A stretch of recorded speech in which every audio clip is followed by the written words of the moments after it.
Bien, ya estamos. Ahora se me escucha bien, Alfredo. Sí, todo en orden, doctor Percy. Genial. Bueno, mil disculpas por este percance informático, sino que estoy justo en una zona con poca señal, muy poca señal. Así que bueno, me he movido ahora de lugar. Muy buenas noches. Decía al inicio mi agradecimiento al Círculo de Abogados y al Colegio de Abogados del Callao por la organización de este evento y por la gentil invitación. En este curso en el que vamos a compartir junto con varios amigos, colegas, eh, sobre esta disciplina jurídica tan importante para el país como es el derecho pesquero. ¿Bien? Así que vamos a comenzar. Al finalizar vamos a dar algunos minutos por si es que hubiera alguna consulta respecto a la materia que vamos a hablar hoy día. A mi cargo van a estar tres sesiones. Hoy día hablaremos sobre una sesión más introductoria, más general, que es sobre la gestión sostenible de los recursos naturales. Bien, si es que se me entrecortara, me avisan por favor, igual para solucionar de inmediato el aspecto de la avance. Bueno, ¿qué se entiende por recursos naturales? Hoy hablaremos de aspectos más genéricos vinculados a la gestión de recursos naturales. ¿De acuerdo? Y ya luego, a partir de la siguiente sesión, que es el jueves, entraremos ya en materia concretamente sobre temas pesqueros. Eh, los recursos naturales son todos aquellos componentes de la naturaleza que son susceptibles de ser aprovechados por las personas, ¿no? Para la satisfacción de sus necesidades y que puedan pues tener un valor actual o potencial en el mercado. Son pues recursos naturales, por ejemplo, las aguas, sean superficiales o subterráneas, el suelo, el subsuelo, la diversidad biológica también, ¿no? Las especies de flora y fauna silvestre.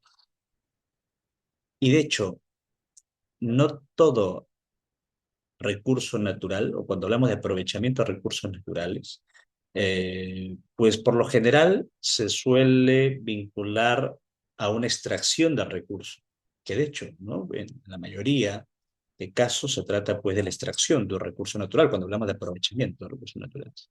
No obstante ello, puede también darse el aprovechamiento de recursos naturales sin que exista una extracción, ¿no? Para poner un ejemplo, el paisaje. El paisaje es un recurso natural, no hay pues ninguna extracción, pero finalmente tiene un valor, ¿no? Tiene un valor y es aprovechado finalmente económicamente o es aprovechado para la satisfacción de las necesidades de las personas. Otro caso, los cetáceos, por ejemplo, ¿no? Los cetáceos, es decir, hay cetáceos menores y mayores. Un cetáceo menor son, por ejemplo, los delfines, ¿no? Cetáceos mayores tenemos, por ejemplo, a las ballenas. Imaginemos, las ballenas jorobadas vienen al Perú pues, durante la temporada que inicia en julio y justamente para diversos procesos de su ciclo de vida a nivel productivo, eh, ya sea para la reproducción, etcétera. Y, Y de hecho, hay una actividad económica importante en el norte del Perú, que es la actividad de avistamiento de cetáceos, ¿no? El avistamiento de ballenas. Entonces, la ballena es un recurso natural, forma parte de la diversidad biológica. Entonces, desde luego, hay un aprovechamiento también de este recurso, pero pues no extractivo. Bueno, eso también hay que tenerlo en diferencia, tenerlo en claro, ¿no? Que no todo aprovechamiento, recurso natural involucra necesariamente su extracción. Em, Luego tenemos a los recursos hidrocarburíferos, a los energéticos, a los recursos hidrobiológicos, etcétera. Yo decía hace un momento, los recursos, las especies estos mamíferos marinos que son crustáceos, están prohibidos en el Perú su extracción, ¿no? Claro está, hace muchísimos años sí se permitía la extracción, por ejemplo, de ballenas, ¿no? Pero en la década de los 70 entró en vigencia la prohibición de la pesca, pues, de ballenas a nivel global, ¿no? Hay algunos países que, especialmente China, ¿no? O Japón, perdón, con aspectos vinculados a actividades de investigación, y que es una excepción que plantea la Comisión Ballenera Internacional, ha realizado esa actividad igual luego luego de esta moratoria. Pero el Perú, sin embargo, eh, claro, hasta antes de la moratoria había pesca igual de ballenas, ¿no? Pero hoy en día ya no, está prohibido, ¿no? Entonces, antes sí, por ejemplo, había un aprovechamiento extractivo de este recurso. Hoy en día ya no. El aprovechamiento es no extractivo, ¿no? Y finalmente la actividad que más se desarrolla vinculada a los cetáceos en el Perú, esa es la del avistamiento, ¿no? Que es una actividad además muy asociada a la labor de conservación. Si es que, claro está, llevada a cabo de forma responsable, respetando las distancias mínimas de acercamiento de las embarcaciones a las ballenas, etcétera. Luego decía el paisaje también puede ser objeto de aprovechamiento económico y por lo tanto puede ser considerado un recurso natural. De hecho, hay inclusive eh, áreas naturales protegidas que tienen la categoría de reserva paisajística, ¿no? Por ejemplo, la reserva paisajística Noriabio-Cocha, que está administrada por el CERNAM, por el gobierno nacional. Pues bien, eh, ahí uno de los objetivos de conservación es precisamente el paisaje. Eh, Vamos a poner un ejemplo. Imaginemos que estamos frente al volcán Misti, ¿eh? Y de pronto se produce una erupción volcánica. Eh, ¿Esa erupción volcánica será un recurso natural o no? Pues depende, ¿no? Imaginemos, eso es un caso extremo, fue eso, solamente para fines didácticos. Imaginemos que una empresa aproveche esa erupción volcánica para la generación de energía de geotermia, ¿no? Que se produce, se genera, sobre todo en zona, pues, volcánica. Allí sí estaríamos hablando, pues, de un recurso natural. Se le está dando un valor económico finalmente, está siendo aprovechado. Sin embargo, si es que no hay ningún aprovechamiento, se tratará de un simple suceso de la naturaleza, un simple hecho de la naturaleza, y no será, pues, considerado un recurso natural. Será eso, un elemento, un fenómeno como tal de la naturaleza, ¿eh? Recurso natural solamente se considera en tanto que sea susceptible de ser aprovechado. ¿Qué nos dice la Constitución sobre los recursos naturales? Lo que nos señala es que los recursos naturales pueden ser renovables o no renovables, y que finalmente son, pues, patrimonio de la nación, ¿no? Y el Estado es soberano en su aprovechamiento. Bueno, qué nos dice la Constitución respecto al aprovechamiento de estos recursos? Lo que nos dice es que mediante ley orgánica se deben de fijar las condiciones, ¿no? Para utilizar los recursos naturales y para otorgarse a los particulares. Los recursos hidrobiológicos, ¿qué son? ¿Recursos renovables o no renovables? Son en esencia recursos renovables, ¿no? Porque tienen la capacidad de autorregenerarse. Ahora alguien me dirá, pero doctor, ¿qué pasa con aquellas pesquerías que han colapsado, ¿no? Pues bien, el hecho de que exista un mal manejo sobre una determinada pesquería no supone que deje de tener su condición de recurso renovable, ¿de acuerdo? Un recurso no, Natural renovable es en esencia aquel recurso que tiene la capacidad de autorregenerarse.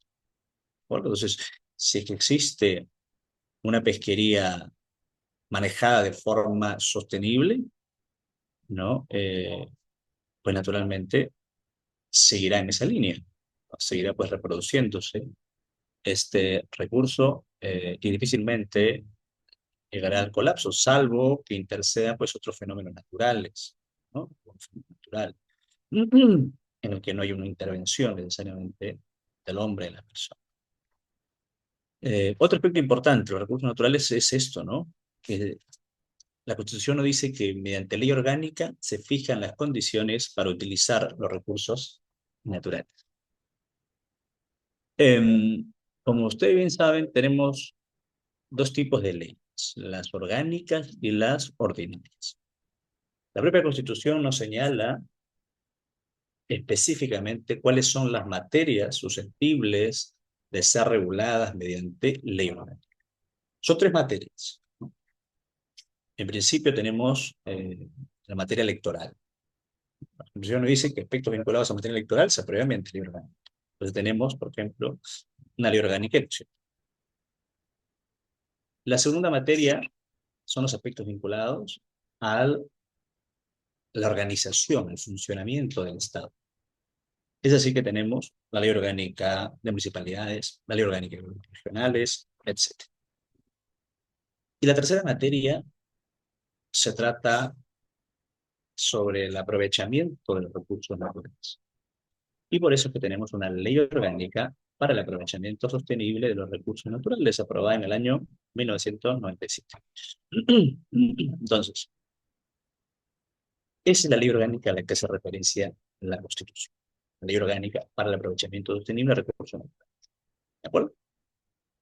Y lo que también nos señala es que la concesión finalmente otorga a su titular un derecho real. En materia pesquera, para acceder a los recursos hidrobiológicos, para realizar la pesca de un recurso hidrobiológico, ¿se necesita una concesión como plantea la Constitución? No. En materia pesquera, el título habilitante, por excelencia, no es la concesión, sino el permiso, ¿no? En materia pesquera, el título que te habilita a extraer de forma legal un recurso hidrobiológico es el permiso de pesca. De hecho, en la mayoría de recursos naturales, el título habilitante por excelencia es la concesión administrativa. En el caso de la minería, por ejemplo, para estos recursos minerales, se requiere que el Estado te otorgue una concesión minera. En el caso forestal, lo mismo. En el caso de fauna silvestre, lo mismo. En el caso acuícola, lo mismo. Claro está, siempre y cuando se trate de espacio de dominio público, ¿no? Si se trata de propiedades de titularidad privada, el esquema es distinto. No hay tratar ya las autorizaciones. Pero en el caso pesquero, para la extracción de recursos hidrológicos no se necesita concesiones, sino un permiso de pesca. ¿Y cuáles son las particularidades de una concesión? Una concesión otorga exclusividad para realizar la actividad extractiva en un área específica y también te da oponibilidad frente a terceros.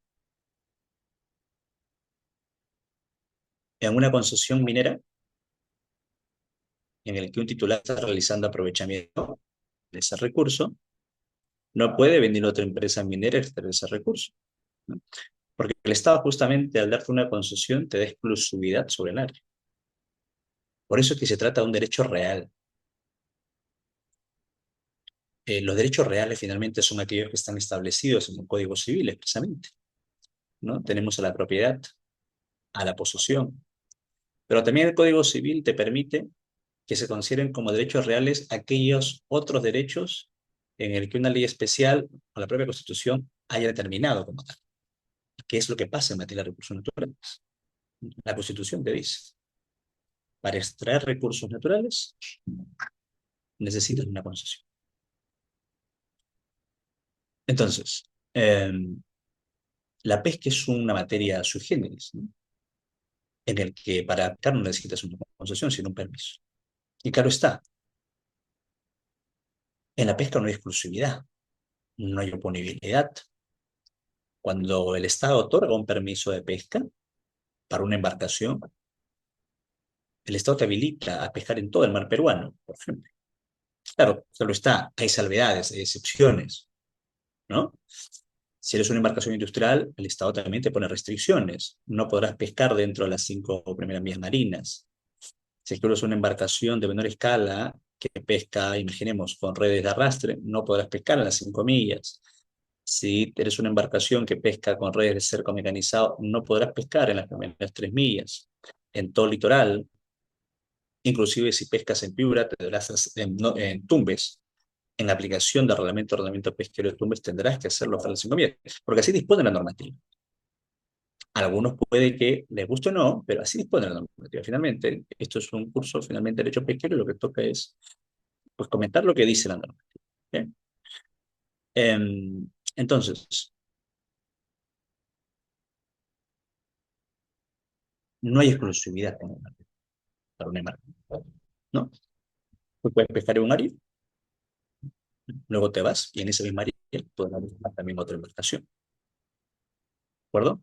Entonces, no hay un área que esté debidamente georreferenciada, donde te digan, tú puedes pescar aquí de forma exclusiva y nadie más. Eso no existe, ¿no? El único título habilitante en materia pesquera donde sí se te dice, por lo menos, en qué playas estás habilitado a pescar, es el permiso de pesca no embarcado, ¿no? Eh, para personas que pesquen, imaginemos que realizan pesca en una peña, ¿no? O pescadorilla, el gobierno regional te otorga un permiso de pesca en el que te indica cuáles son las playas en las que finalmente vas a pescar. Si tú te quieres ir a otra región a pescar, tendrás que pedirle un permiso de pesca también a la otra región. Así funciona en el caso de la pesca de no embarcar. Es decir, que no emplean una embarcación para realizar la actividad. ¿De acuerdo? Entonces, esto es clave tenerlo en consideración. El permiso de pesca no es un derecho real, como sí lo es la concesión. ¿Y por qué es importante esto tenerlo en cuenta? Porque pues tiene efectos jurídicos esa definición. Hoy en día hay toda una discusión en el seno del Poder Judicial sobre, por ejemplo, si se permite o no la pesca a mayor escala en áreas naturales protegidas. Bueno, ya el Poder Judicial se ha pronunciado en segunda instancia eh, hace poco, ¿no? Respecto a la legalidad de una norma, a la constitucionalidad de una norma. Y luego también hay otra demanda que está pendiente de ser resuelta, pero gira en torno básicamente a la misma materia.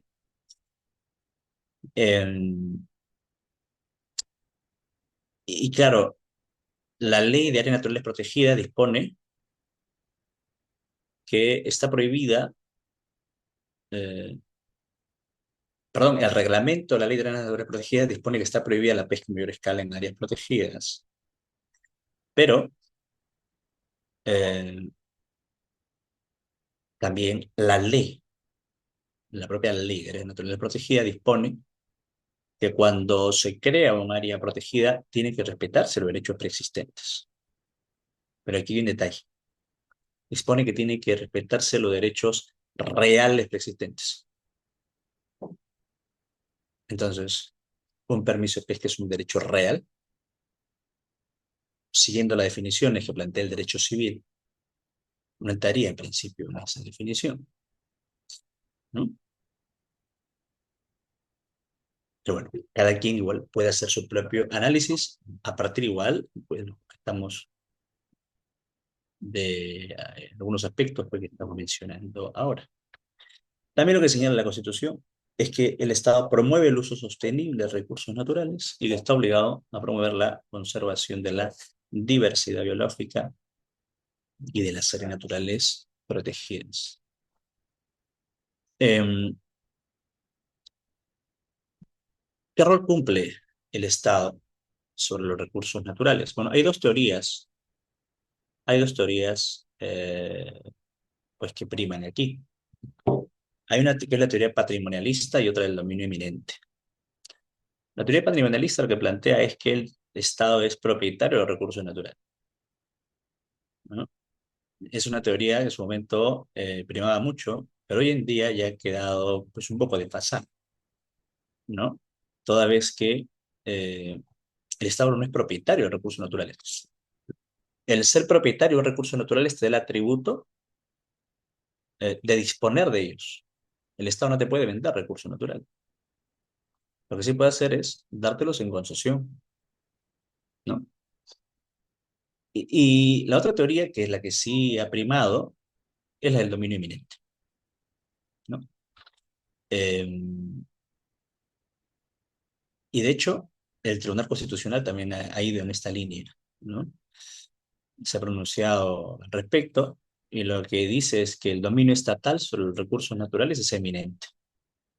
Eh, ¿Qué supone eso?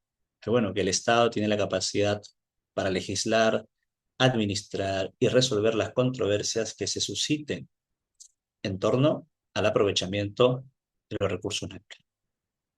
Bien, entonces es un titular que administra, que gestiona los recursos naturales. No hablamos de propiedad, hablamos de titularidad.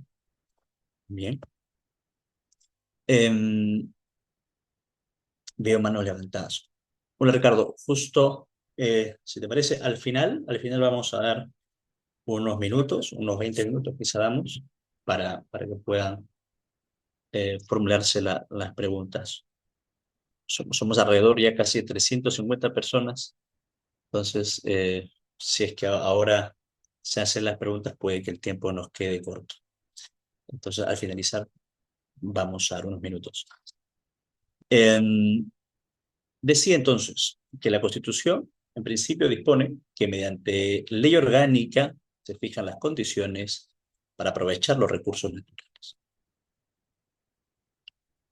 Y cuando uno se va a leer esa ley orgánica, que es la ley orgánica para el aprovechamiento sostenible de recursos naturales, lo que nos dice esta ley es que eh, será la ley especial la que finalmente establezca las condiciones para el aprovechamiento de cada recurso natural.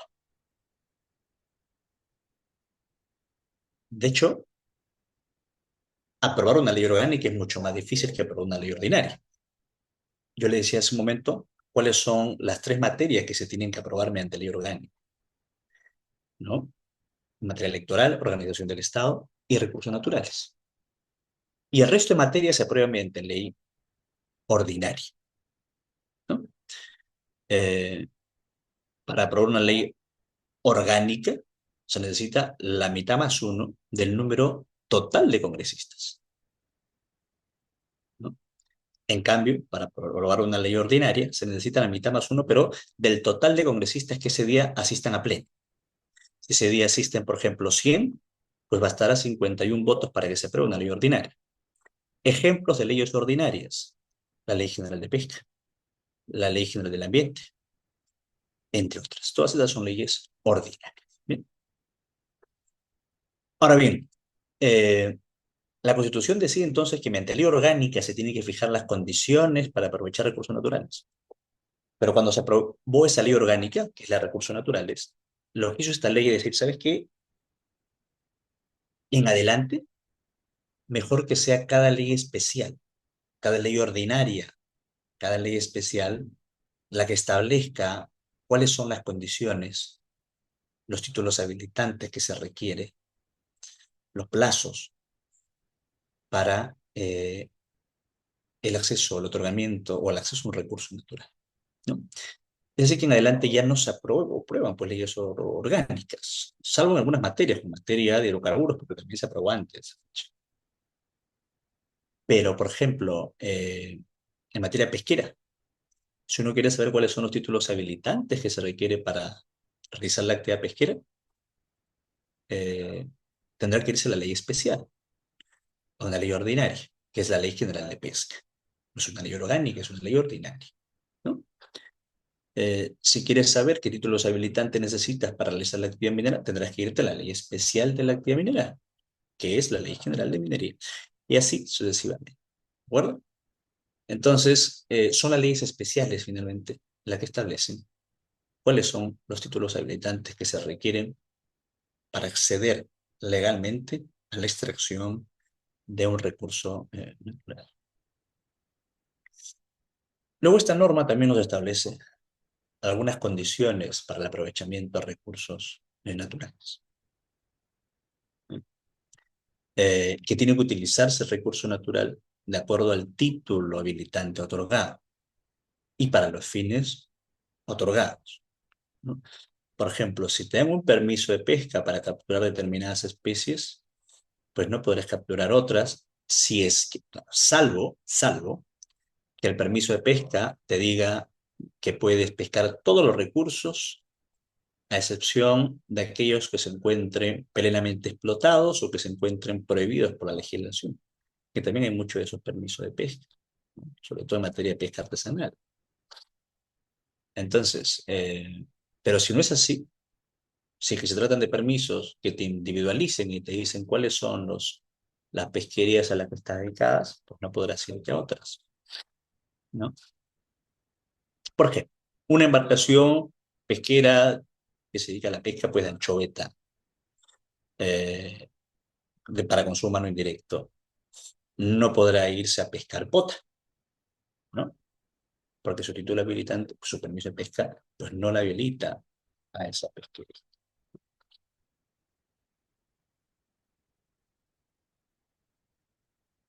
Otra condición, cumplir con la normativa, cumplir con los procedimientos de evaluación de impacto ambiental. Esto también es clave mencionarlo. En la mayoría de recursos naturales, previa a su extracción, se necesita no solamente contar con un título habilitante, con una autorización, una concesión, sino además con una certificación ambiental. Para la extracción de recursos hidrobiológicos, sin embargo, no se requiere contar con una certificación ambiental. ¿Bien? En el sector pesquero, la única pues, que requiere contar con una certificación ambiental, actividades son las plantas de procesamiento, eh, la instalación, la construcción de una infraestructura pesquera y también en materia acuícola, también las condiciones acuícolas, además también necesitan contar con certificación ambiental. ¿Bien? Pero un barco que va a ir a pescar, ese no necesita contar con certificación. ¿Por qué? Porque simplemente no está pues eso previsto en la normativa. Bien, cumplir con pagar la retribución económica respectiva al Estado y mantener al día el derecho de vigencia. Ahora vamos a hablar sobre las teorías que existen en torno a la gestión y manejo de recursos naturales. Hay dos teorías que son las que priman en materia de recursos naturales. La primera es la de Garrett Hardin. En el año 1833, William Forster publica un artículo en una revista y cuyo artículo se denominó pues la tragedia de los bienes comunes. Él había advertido que en las Islas Británicas existía un sobrepastoreo en los terrenos comunes, en los bienes de dominio público, ¿no? Entonces, cada persona iba con sus ganados a realizar la actividad de pastoreo. Hasta que hubo un momento en que, como cada uno realizaba el pastoreo sin límites, se quedaron sin ese alimento y todos pues se vieron afectados. Y la conclusión a la que llegó pues este autor es que lo que es de todo finalmente no es de nadie, ¿no? Años después, Garrett Hardin publica un artículo en una revista conocida, que es la revista Science, ¿no? Entonces, allí lo que él dice es que cada hombre está encerrado en un sistema que le incita a aumentar su rebaño en un mundo que finalmente es limitado, ¿no? Entonces, él plantea dos alternativas. Eh, Primero sobre los temas de contaminación, porque él advertía que había también varios casos de contaminación. Lo que él dice es, pues vendamos algunos espacios como propiedad privada o conservemos su carácter público, pero restringiendo el derecho de entrada. Esto, claro, hoy en día no se venden por recursos naturales, ¿no? No se venden tampoco espacios públicos, pero eh, sí se restringen derechos de entrada, aunque a veces no queramos reconocerlo. Y él pues planteaba eso como una solución también. Yo les pongo un ejemplo. 1 de enero del 2026, hace un par de semanas, al costado de la playa Agua Dulce, que está en Chorrillos, la playa más popular de Lima, que va a miles de personas, hay otra playa, bueno, esta es una playa, la de los pescadores, pero más allá hay otra, en donde hay un club privado. Eh, el 1 de enero de este año, la playa Agua Dulce, como todos los años, amaneció pues con bastante basura, ¿no? Bueno, para esto no es... Bueno, Chorrillos en general, hoy en día está con demasiada basura en todas las calles, ¿no? Es un tema aparte, pero en fin, es un tema ya de gestión. Pero todo el Chorrillos está lleno de basura.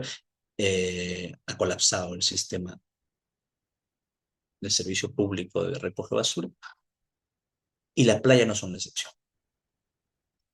Entonces, Agua Dulce, pues, un 1 de enero amanece lleno de basura, después de la fiesta de Año Nuevo. Situémonos, en cambio, en la playa en donde existe una concesión para un club en el que uno se quiere formar parte de ese club, tiene que pagar un derecho, ¿no? Una membresía para ser miembro de ese club, ser socio del club y además una mensualidad. Se notan las diferencias.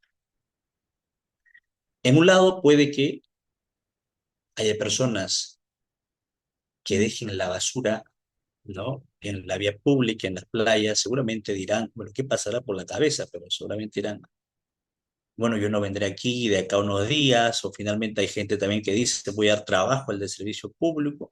Cada quien tiene pues su argumento para vivir en su desorden y en su falta de ciudadanía y no darse el trabajo y llevar su basura a un tacho. Eh, en otra playa, en cambio, lo más probable es que no va a estar en las condiciones como si esté esta playa pública, ¿no? En la otra, la gente paga una cuota para encontrarla siempre limpia. Sabe que va a volver a la siguiente semana quizás. Y pues quiere que sus hijos o ellos mismos se encontraran en las mismas condiciones como la encontró, limpia, ¿no? Allí lo que ha pasado es esto, para la teoría de Hardy. Se mantiene el carácter público, es un bien público finalmente, es una concesión. El Estado te da un espacio público en concesión, pero finalmente te restringe el derecho de entrada. Y pues ellos hacen su manejo, finalmente gestionan el área de la mejor forma que les parezca para el bienestar de sus socios. Eso en un espacio público no ocurre. Entonces viene justamente lo que decía William Forster. Lo que es de todos termina no siendo de nadie. Lo que es del Estado, lo que es un bien público, termina no siendo de nadie. Entonces se plantean derechos o restricciones sobre el derecho de entrada. Y luego hay otros municipios que sí adoptan decisiones acertadas, como por ejemplo no dejar en los periodos, ahora, el verano, no dejar ingresar a las playas pues alimentos, cervezas, bebidas alcohólicas, etcétera, ¿no? Justamente te restringen también que puedas ingresar determinados alimentos. ¿Por qué? Para evitar pues, que la gente deje su basura en las playas.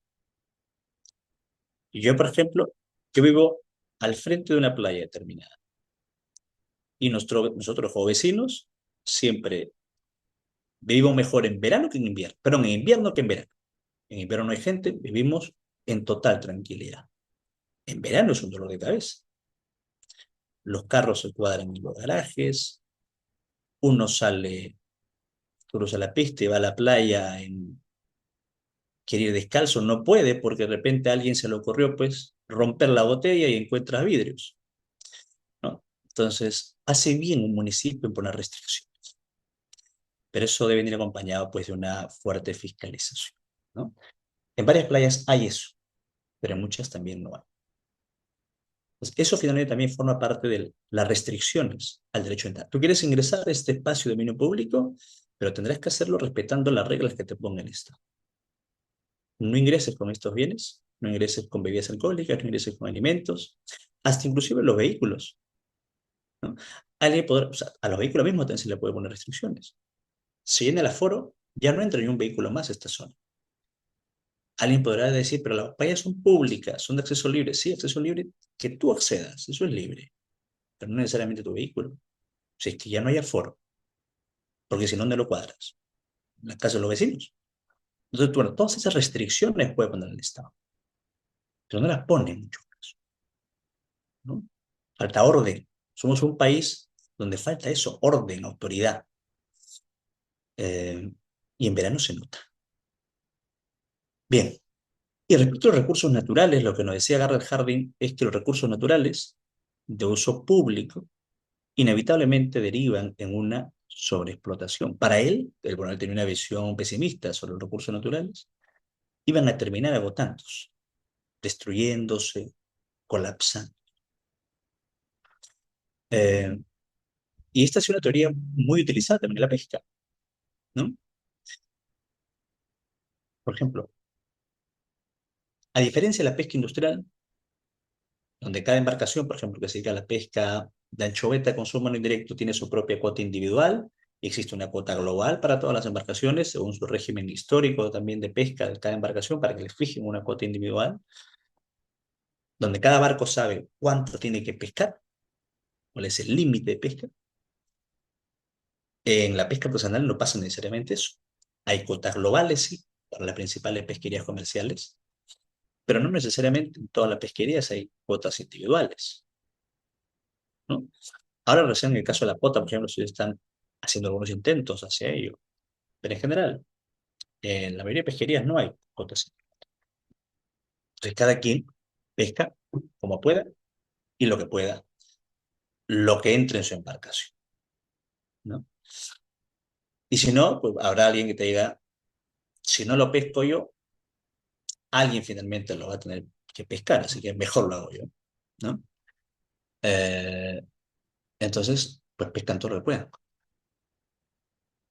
Y finalmente eso pone en riesgo eso, que se supere prontamente la cuota global. Bueno, eso pasa en el ámbito marino, pero en el ámbito amazónico, en las pesquerías de agua dulce, ahí la cosa es compleja, ¿no? Ahí no hay cuotas globales, ahí no existen varios de estas herramientas de manejo pesquero que existen en el ámbito marino. Pero bueno, Larry Harding iba hacia eso. Lo que él decía es que los recursos naturales podrían terminar agotándose si es que no existe una adecuada gestión de esto, si que cada uno piensa solamente en sí, si tiene una visión pues muy personalista, ¿no? Y captura todos los recursos que pueda, sin pensar en el mañana, ¿eh? Y luego surgió otra teoría, que es la de Elinor Ostrom. Elinor Ostrom en el 2000 publica un artículo en respuesta justamente a Red Hardy. Y lo que dice Elinor Ostrom es lo siguiente. Ella lo que dice es, eh, bueno, ella publica un artículo denominado Reformulando los bienes comunes, ¿no? Y en el que lo que ella propone es que exista una autogestión. Ella también tiene un enfoque más optimista de las cosas. Para ella, los recursos naturales podrían, si se gestiona bien, podrían evitar su colapso, ¿no? No como Elinor Ostrom, que tenía, bueno, Garrett Hardin, que tenía una visión pesimista. Elinor Ostrom no, tenía un enfoque más optimista, ¿no? Entonces lo que ella decía es, demos la responsabilidad a los propios agentes, ¿no? Hagamos que se organicen, que se autorregulen, Decía ella, cuando los usuarios utilizan los recursos naturales en forma conjunta, con el tiempo se establecen reglas sobre cómo deben ser cuidados y utilizados de una manera que sea económica y ambientalmente sostenible, ¿no? Entonces, lo que decía es organizarse con el objeto de crear reglas que especifiquen derechos y deberes, pues, para todos los participantes. Crea un bien jurídico para todos aquellos que estén involucrados y que beneficia finalmente a toda esa colectividad. Bueno, lo que ella buscaba con su teoría es que las comunidades locales se organicen y promuevan una cogestión con el Estado o una autogestión, donde ellos mismos se autorregulen y gestionen los recursos naturales. Eso pasa en varios sectores hoy en día. En la agricultura, por ejemplo, ¿no? Existen las juntas de usuarios, las juntas de riego, ¿no? Donde son ellos mismos, la junta de riego, donde te dan el agua, ¿no? Es decir, te proveen del uso del agua, te ponen incluso sanciones si es que no cumples o que incumples alguna obligación, te pueden cerrar la compuerta, no te dan agua por determinados días, aparte pueden poner multa, pero en fin, ellos mismos gestionan el agua, es un recurso natural finalmente, ¿no? En la pesca hay varias comunidades costeras, por ejemplo, que han gestionado muy bien determinados recursos bentónicos, ¿no? El erizo rojo, por ejemplo, hay comunidades como Pomar que bien han hecho esfuerzos para la gestión, la autogestión de este recurso, donde finalmente la propia comunidad se impone reglas, ¿no? La propia comunidad se impone reglas, ellos mismos se ponen sus propias sanciones, se autoorganizan con la finalidad de preservar el recurso natural. Porque si es que se organizan para preservarlo, saben que podrán disfrutarlo hoy y mañana, ¿no?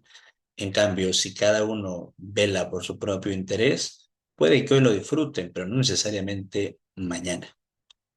Y muchas veces, pues, el ciudadano piensa en el hoy y no necesariamente se proyecta en el mañana, ¿no?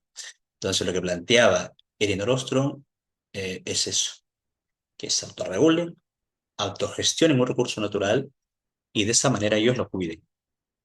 Bueno, gracias a esa teoría, que hoy en día en más sectores económicos se está promoviendo que exista, inclusive también la pesca, es que Elinor Ostrom, por esa teoría, fue la primera mujer en la historia en recibir el Premio Nobel de Economía. ¿Bien? Entonces, gracias a esta teoría, ella recibió el Premio Nobel de Economía y en diversos países pues viene implementándose, incluyendo en la pesca. Seguimos. Áreas naturales protegidas. ¿Cómo se aprovechan los recursos naturales en las áreas protegidas? Bien, las áreas naturales protegidas se crean mediante decreto supremo, previo voto aprobatorio de toda la PCM, lo aprobó el MINA, pero previo voto aprobatorio de la PCM, tanto si se tratan de áreas naturales protegidas de administración nacional, que son las que están a cargo del CERNAM, como si es que se tratasen de áreas de conservación regional, ACR, ¿bien? Cuya administración está a cargo de los gobiernos regionales. Y luego también hay áreas de conservación privada. Bueno, estas no forman parte del SINAMPE, el Sistema Nacional de Áreas Naturales Protegidas, la complementan, al igual que las ACR. Eh, pero lo cierto es que las ACP, las áreas de conservación privada, bueno, estas son creadas mediante resolución ministerial y se trata pues de predios en el que un titular privado decide conservar de forma voluntaria su predio por determinadas características, ¿no? Sea porque hay especies endémicas, etcétera, algún valor de particular importancia que merezca que el Estado lo reconozca como un área de conservación privada. Bueno, las áreas de conservación regional, eh, todas son de uso directo. ¿Qué quiere decir? las áreas de uso directo. Las áreas protegidas de uso directo son aquellas áreas donde se permite la extracción de recursos naturales. ¿Bien? Y luego tenemos las áreas naturales protegidas de administración nacional, que son las que están a cargo del CERNAM. El CERNAM es una entidad pública adscrita al Ministerio del Ambiente. Allí no ocurre necesariamente lo mismo. En las áreas protegidas de administración nacional tenemos áreas protegidas que son de uso directo, pero también tenemos las que son de uso indirecto. En la de uso directo se permite la extracción de recursos naturales, pero en la de uso indirecto está prohibida la extracción de recursos naturales. Hay tres áreas que son de uso indirecto: los parques nacionales, santuarios nacionales y los santuarios históricos. Parques nacionales: el Parque Nacional del Mar, el Parque Nacional del Huascarán, por ejemplo. Está prohibida la extracción de recursos naturales. Santuarios nacionales: eh, los manglares de Tumbes, por ejemplo, santuario. Santuarios, bueno, alguien me dirá, pero sí, ahí sí hay pesca. Bueno, ahí sí se extraen a los recursos, ¿no? O sea, pero la concha negra, por ejemplo, ¿no? Pero hay una salvedad, y que es la normativa, bueno, permite, hay un otro artículo que permite que puedan realizar la actividad las poblaciones locales, ¿no? Aunque igual acá merece un análisis especial en este caso. Y por último tenemos a los santuarios históricos, ¿no? Como por ejemplo, Machu Picchu, un santuario histórico. Allí, por ejemplo, no puede haber actividad minera de hidrocarburos, no puede, está prohibido. Y por último tenemos las áreas protegidas de uso directo. Allí sí se permite la extracción de recursos naturales. En el ámbito marino, casi todas, las áreas protegidas son reservas nacionales. Es decir, se permite la extracción de recursos naturales, ¿no? Eh, Luego tenemos reservas, por ejemplo, tenemos al mar tropical de Grau, dorsal de Nazca, Paracas, etcétera. Todas estas son reservas nacionales. Luego tenemos las reservas paisajísticas, Noria Biococha, por ejemplo. Tenemos refugio de vida silvestre, los humedales de los pantanos de Villa, por ejemplo, ¿no? Tenemos reservas comunales, bosque de protección y cotos de caza, ¿de acuerdo? Entonces, sí puede haber actividad de aprovechamiento de los recursos naturales en áreas protegidas, en tanto que no existe una restricción legal, o por ejemplo la pesca a mayor escala en áreas protegidas donde hay un reglamento que lo prohíbe, o por ejemplo que el plan maestro también prohíbe determinadas actividades. El plan maestro, el área protegida, puede también tener algunas restricciones, ¿no? El expediente de creación del área protegida. eh, entonces, en tanto que alguna de estas normas no restrinja a una actividad en aras de salvaguardar los objetivos de conservación, pues se permite. Y claro está, antes que haya una actividad económica, como por ejemplo una actividad minera, hidrocarburos, etcétera, se requiere igual un informe de compatibilidad. El CERNAN te diga si es compatible o no la actividad con los objetivos de creación de esa área natural protegida. Cada área protegida tiene una zonificación. Pueden estar todas o algunas de estas zonas. Bien, y de hecho, eh, la primera, por ejemplo, aquí que tenemos, es eh, la zona de protección estricta. En la zona de protección estricta no se, no se permite el aprovechamiento de recursos naturales. Aún así sea una reserva nacional, ¿ve? Aún así sea una reserva nacional, no se permite la extracción de recursos naturales porque justamente es el espacio pues más frágil del área natural protegida. Bien, vamos a poner un ejemplo. Eh, Dorsal de Nazca.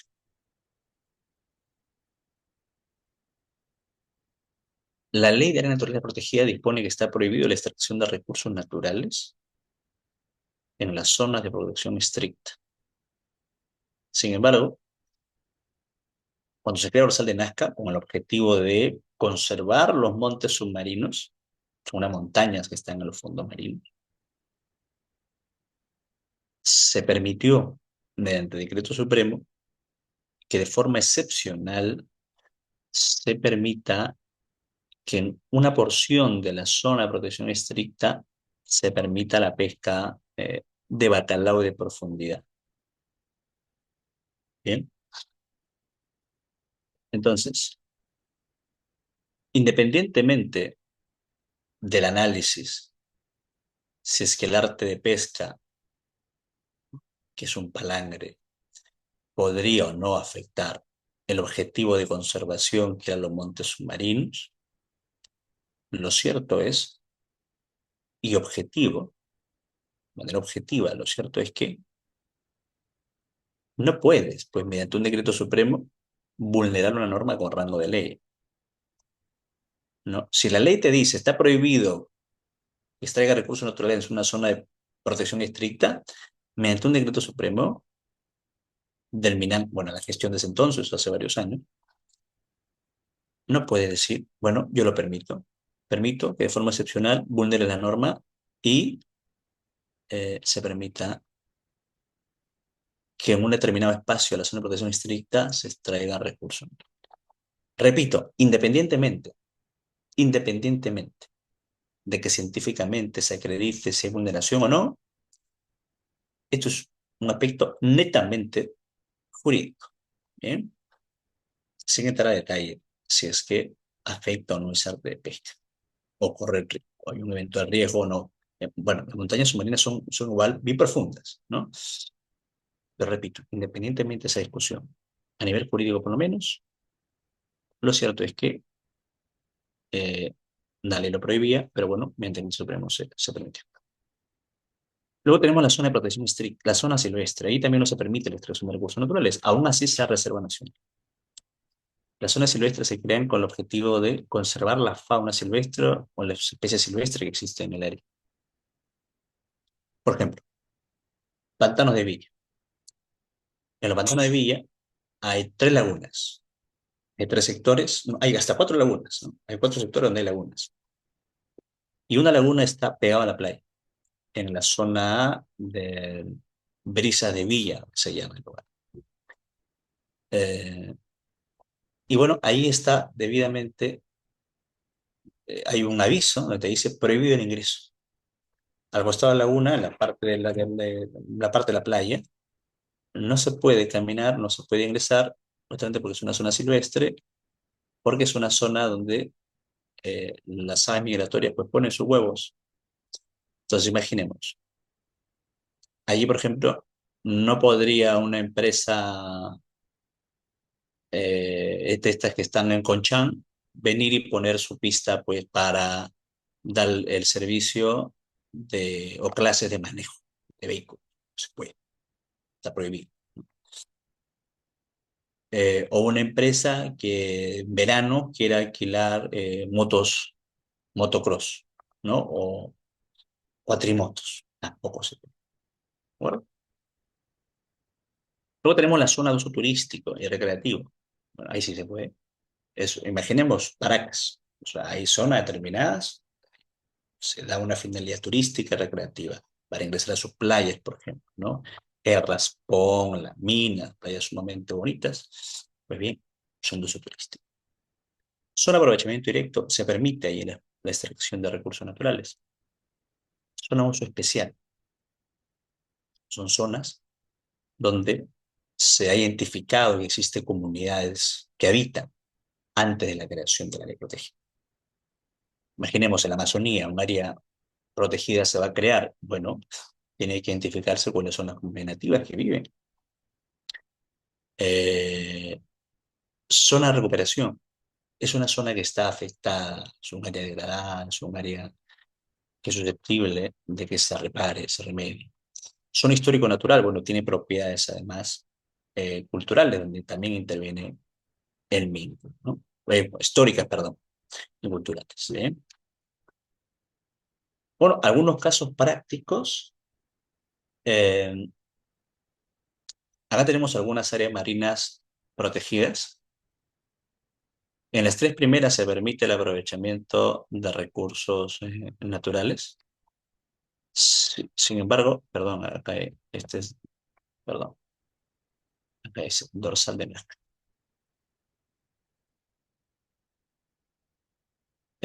Sin embargo, hay pues algunas restricciones, ¿no?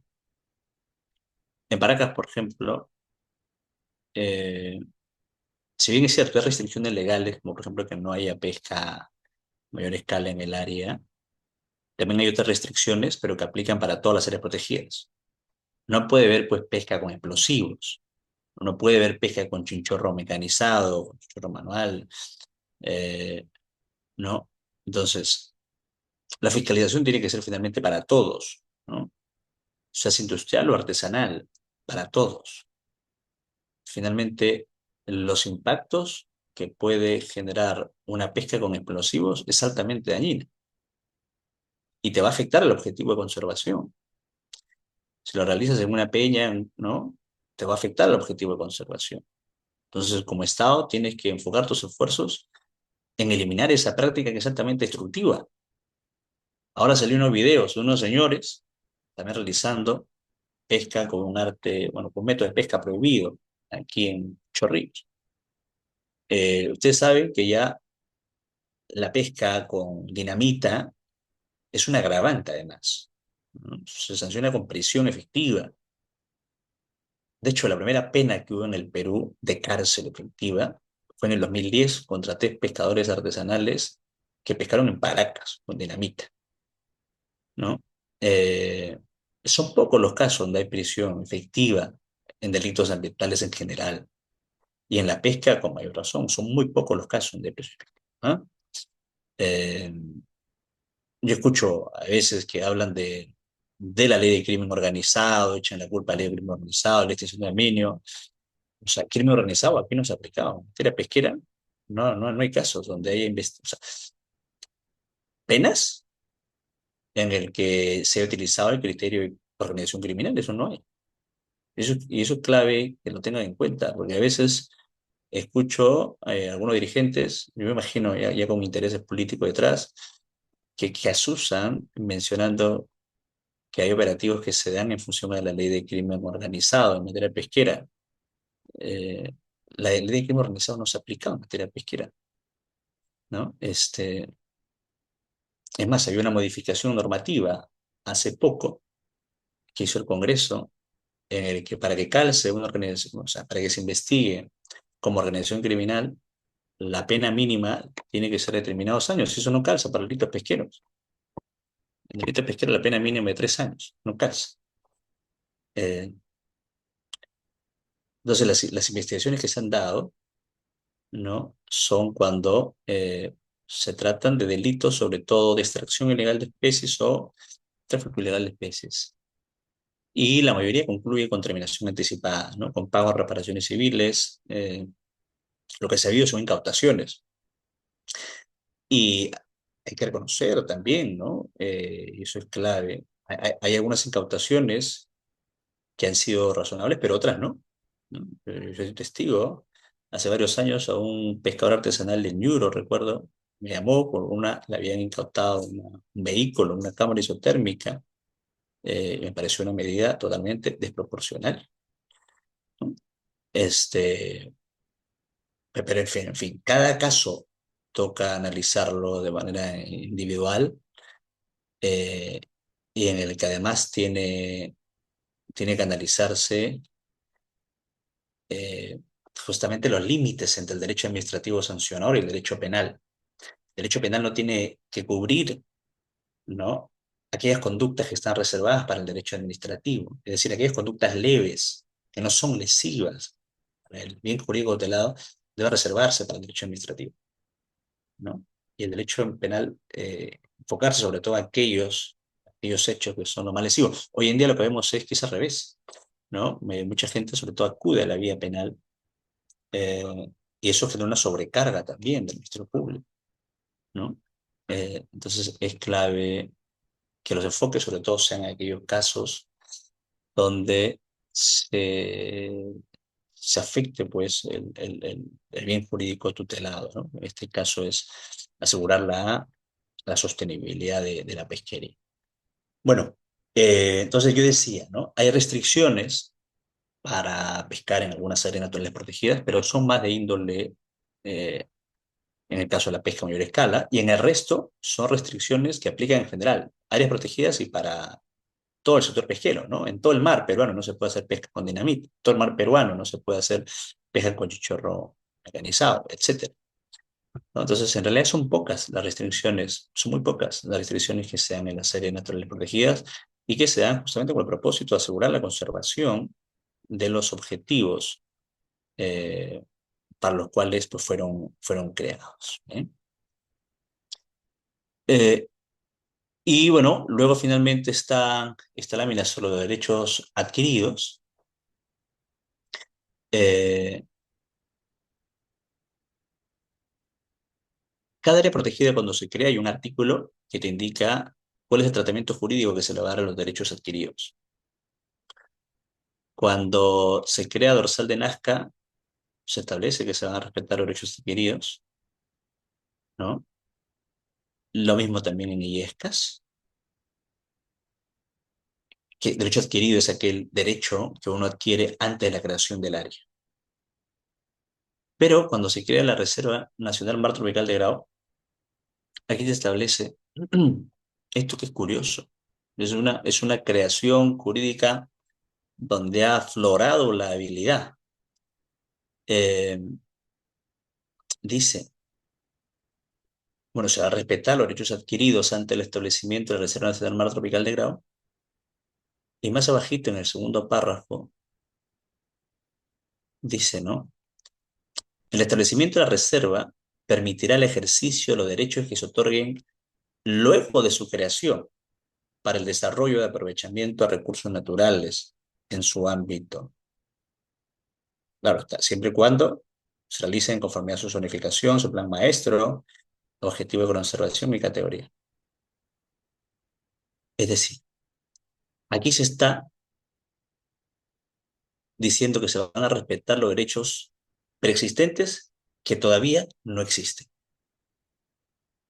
¿no? Entonces, se está creando derechos expectaticios. Lo que no dice este decreto supremo es, se va a respetar derechos que aún no existen. Pero eso hace sobre todo alusión a las empresas de hidrocarburos. ¿Es así? No, eso no tanto apunta al sector pesquero, eso sobre todo apunta al sector de hidrocarburos, ¿no? Pero claro está, también eso seguramente forma parte de los diálogos entre sectores para que haya habido viabilidad política, para que surja y logre aprobarse la creación de un área protegida. Pero bueno, eso no deja pues de que llame a la atención estos enunciados que se colocan en las normas, ¿no? Repito, un derecho adquirido es aquel derecho que ya existe. No hay derechos adquiridos de aquel derecho que no existe. Pero bueno, son creatividades con las que uno se suele encontrar, como este caso. Bueno, yo con eso voy cerrando para dar pie quizá a una media hora de preguntas, porque en el diplomado pasado nos quedó corto, así que pues bien, vamos a dar unos minutos para quien tenga consultas.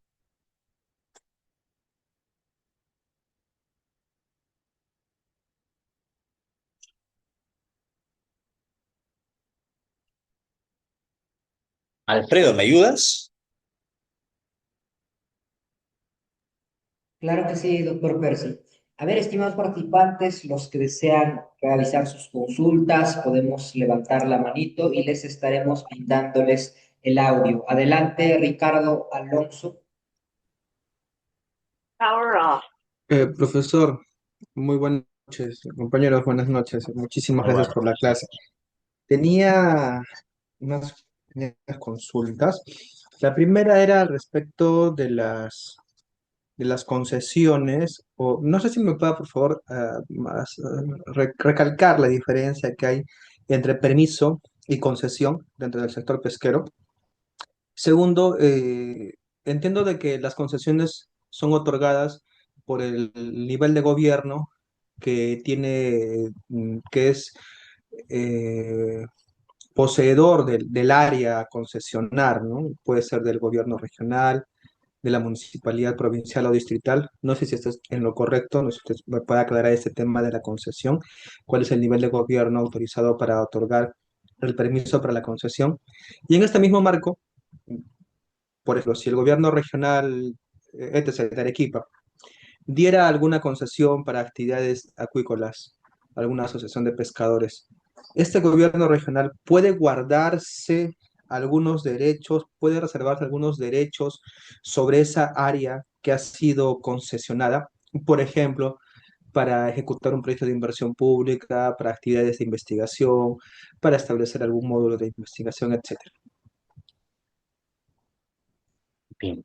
Gracias, Ricardo, por la pregunta. Primero, eh, la diferencia entre un permiso y una autorización, creo que me dijiste. No, un permiso y una concesión, ¿no? Bueno, la concesión, la Ley General del Ambiente dispone que en el sector pesquero existen varios títulos habilitantes dependiendo de cuál es la actividad pues, que se va a realizar, ¿no? Por ejemplo, si vas a realizar una actividad acuícola en un espacio de dominio público, necesitarás una concesión, ¿no? Si vas a realizar una actividad de extracción de recursos hidrobiológicos, necesitarás un permiso, ¿no? En la concesión, eh, lo que hace el Estado es darte en uso un espacio público para que realice bueno, el aprovechamiento finalmente de recursos naturales, la siembra, cosecha de recursos en ese espacio de forma exclusiva, ¿no? Entonces, básicamente la diferencia es que en la concesión existe exclusividad para la extracción de recursos naturales o el aprovechamiento, mejor dicho, de recursos naturales en esa área. Existe exclusividad y es excluyente, oponible frente a terceros. En el permiso de pesca no existe exclusividad en un área, ¿no? El Estado te da de forma individual un título habilitante en el que te autoriza a pescar determinados recursos y tú podrás hacerlo en el mar peruano, a excepción de algunos lugares en los que no puedas hacer, quizá por el tipo de arte de pesca, ¿no? O por el tipo de embarcación, ¿de acuerdo? Esa es básicamente la diferencia. Y luego me decías, bueno, a nivel de permisos, quien otorga los permisos de pesca para embarcaciones artesanales son los gobiernos regionales y para embarcaciones pesqueras de menor escala y mayor escala, pues quien otorga el permiso de pesca es el Ministerio de la Producción. Y en el caso de la agricultura, eh, finalmente lo que hay es que existen toda una cuadrícula, ¿no? Existen lugares debidamente determinados para realizar la actividad, ¿no? Y lo que hay también es que hay muchas concesiones acuícolas que no funcionan también, ¿no? Que no realizan actividad durante hace muchos años. Y es allí donde es el gobierno regional quien tiene que justamente iniciar el procedimiento respectivo pues para la caducidad de su título habilitante que no ha llegado a funcionar. ¿no? Eh, por diversas razones, puede ser por razones de índole económica, ¿no? Por razones más del área, etcétera. Bien. Otra pregunta, quizá podemos comenzar con la mano levantada y luego vamos con la lectura. Es- Adelante, Edwin. Edwin, qué gusto saludarte. Hola, Edwin, se te escucha. doctor, ¿cómo está? Muy Vamos, buenas noches y felicitarle por su ponencia. gracias. Eh, Mi consulta es la siguiente. ¿Qué estaría funcionando mal eh, dentro de nuestra política en donde un decreto supremo pueda vulnerar una norma o una ley? Eh, Porque viendo el caso específico de la dorsal de Nazca, que he tenido la oportunidad en el año 2019, hacerle el seguimiento sobre toda una gestión para que se logre como una reserva nacional. Entonces, que luego se ha logrado, ¿no? Con toda una gestión que han hecho muchos participantes, incluyendo políticos, ¿no? Entonces, llego a la misma pregunta, por qué se tendría, o mejor dicho, qué estarían haciendo mal para que un simple decreto supremo, o bueno, vamos a sacar la palabra simple, para que un decreto supremo pueda vulnerar una ley en donde se ha tenido que trabajar mucho para poder lograr el objetivo. Y tan solo con un decreto supremo, todo este logro se tenga que venir abajo. Gracias por escucharme. Gracias, Edwin. Bien, es una pregunta compleja, ¿no? De hecho, son varios casos, incluyendo el sector pesquero, donde se observa casos donde decretos supremos, el sector pesquero y también algunos, como este, el que he planteado en el ámbito fiscal, donde decretos supremos van más allá o contradicen lo establecido en una norma con rango de ley. Yo lo que supongo era, bueno, en este caso, por tema de eh, viabilidad política de manera excepcional, permitieron que se vulnere la ley vía un reglamento, en- porque tenemos en cuenta esto, un área marina protegida no puede ser creada si es que no tiene el referendo del Ministerio de la Producción, si es que hay actividades pesqueras, que de hecho hay. Así como tampoco en el caso del norte, el Perú, en el caso de la Reserva Mar Tropical de Grau, tampoco puede ser creada esa área protegida si es que no tiene el referendo del Ministerio de Energía y Minas, toda vez que hay concesiones de hidrocarburos en la zona, ¿no? Entonces, pero cada sector también va a querer defender pues las exigencias de sus administrados, los pedidos de sus administrados, ¿no? En un caso del sector de hidrocarburos, en otro caso del sector pesquero, y finalmente lo que pues se hizo para que prospere la creación de estas áreas es llegar a este tipo de soluciones, ¿no? Eh, pero acá está el detalle. Un área protegida no se crea por crear, no debería crearse por crearse, ¿no? Solamente para sumar hectáreas en la cifra del número total de hectáreas que como mar está protegido en el Perú. Perú, por cierto, es uno de los países que tiene una menor cantidad de hectáreas o extensión de mar protegido a nivel de América Latina. Es uno de los países que tiene una menor extensión de mar protegido.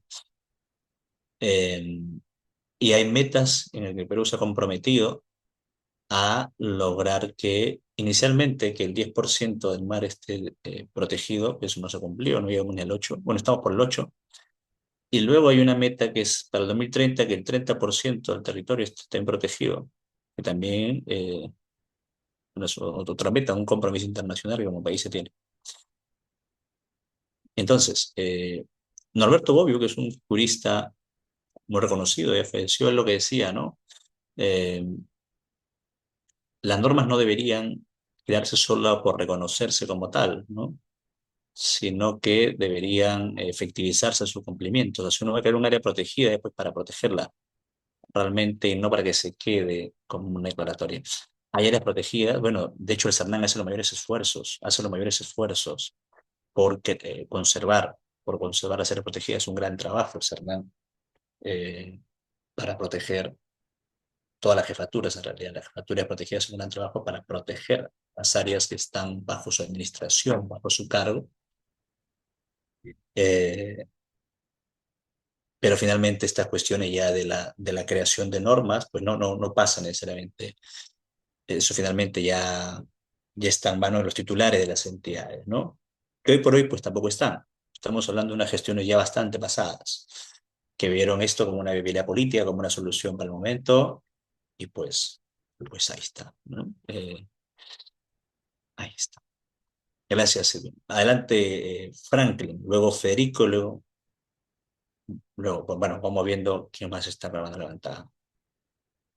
Hola, buenas noches, ¿me escucha? Bueno, mucho gusto. Sí, Doctor, muy buenas noches con todos los presentes. Le agradezco la oportunidad de estar en esta charla, capacitación, diplomado, muy interesante.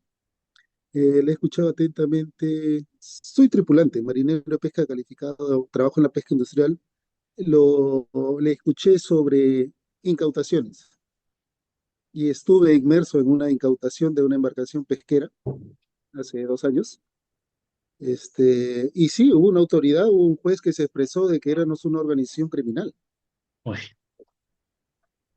Y la verdad que me sorprende porque usted lo ha explicado muy bien, ¿no? No podría no ser una organización criminal y de repente mucha gente todavía no entiende nuestra labor de la pesca industrial. Nosotros no somos dueños de los barcos, solamente trabajamos en los barcos, son de unas pesqueras y ganamos de lo que producimos. Y nosotros necesitamos tener libreta de embarque, toda nuestra documentación al día para poder aparecer en los arpes y realizar nuestras faenas. Estamos a favor de que se protejan los recursos, se protejan las áreas, que haya vedas, pero en el sector pesquero me sorprende mucho porque con la anchoveta, por ejemplo, hay veda para los industriales, pero no hay veda para los de menor escala.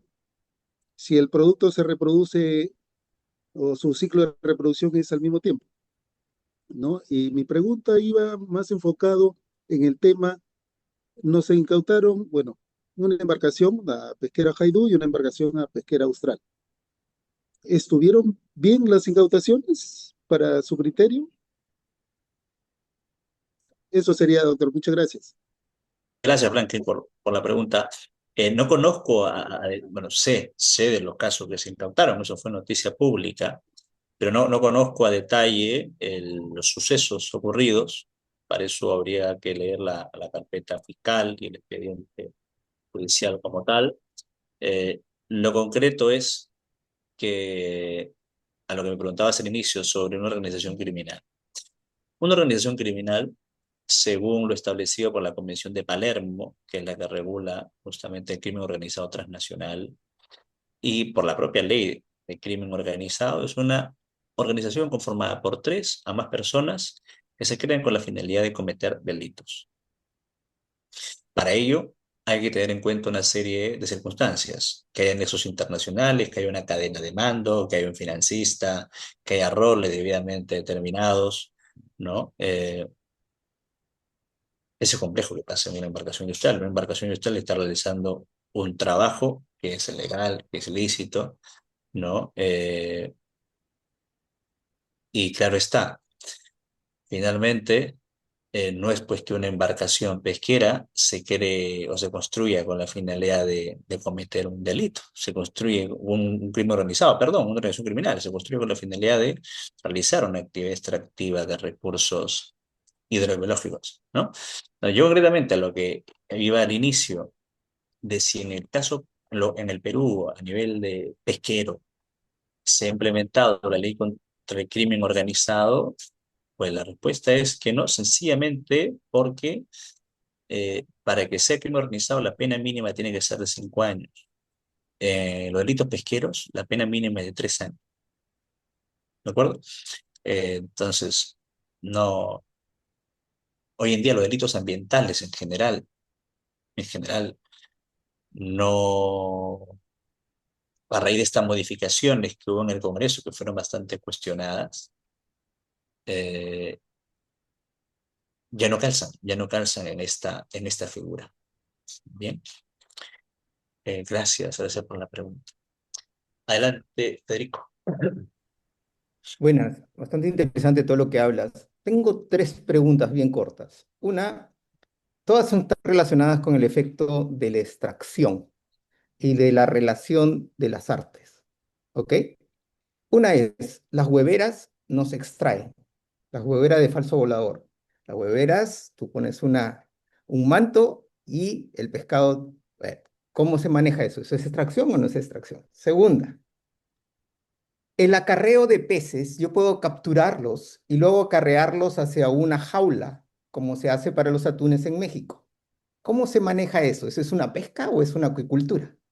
Y que manejo es el recurso, porque puedo haberlo pescado fuera de mis aguas y luego lo estoy metiendo dentro de las aguas de México o en el Perú. Tercera, puedo usar el sonido como usan el sonido para acarrear con los perros a las vacas y llevarlas a una zona cercana y las personas pueden sacarlo con sus canastas. Eso es un experimento, más que un experimento, ya se ha aplicado en Noruega. Dime cómo lo ve la ley o la ley no lo ve, por ende no es una extracción. Gracias, Federico. Bueno, interesantes los casos que has planteado. Primero, como le decía al inicio, el aprovechamiento de recursos naturales puede ser extractivo o no. Bien, en el caso de la hueveras, tal cual me lo está planteando, es un aprovechamiento no extractivo, ¿no? Según lo que me estás planteando, ¿no?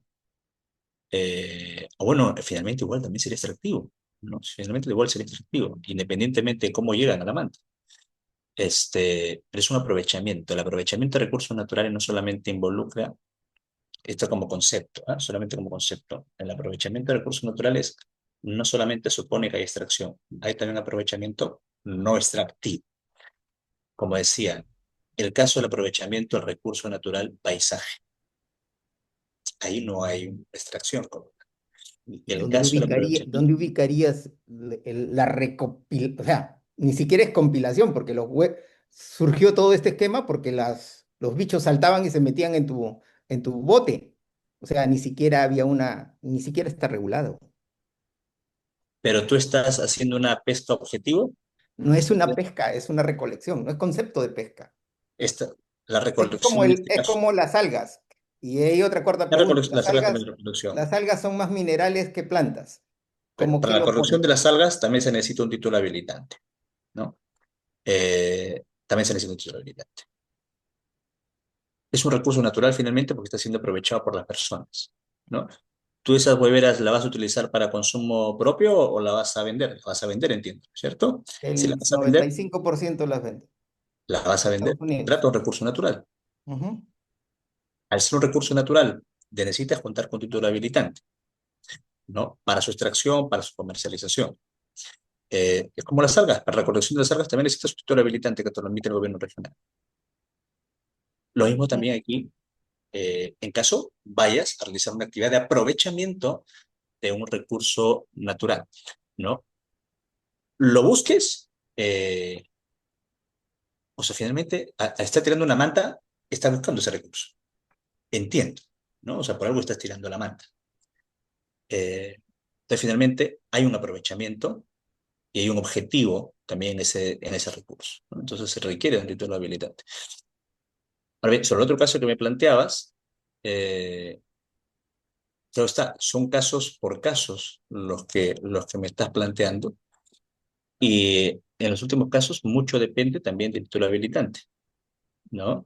Si tú estás haciendo actividad acuícola como tal, o estás haciendo actividad pesquera como tal. Pero bueno, son casos muy particulares. De casos, entiendo, más individuales suyo, Federico. Igual con gusto te puedo dejar mi contacto. Y si igual, si las preguntas son sobre casos muy individuales, con gusto igual me escriben a mi correo y podemos absolvérselas. la idea es que en la sesión las consultas puedan ser más generales, ¿no? Sobre temas que sean de interés para todos. Ok. Adelante, Antonio. Gracias, Federico. Adelante, Antonio.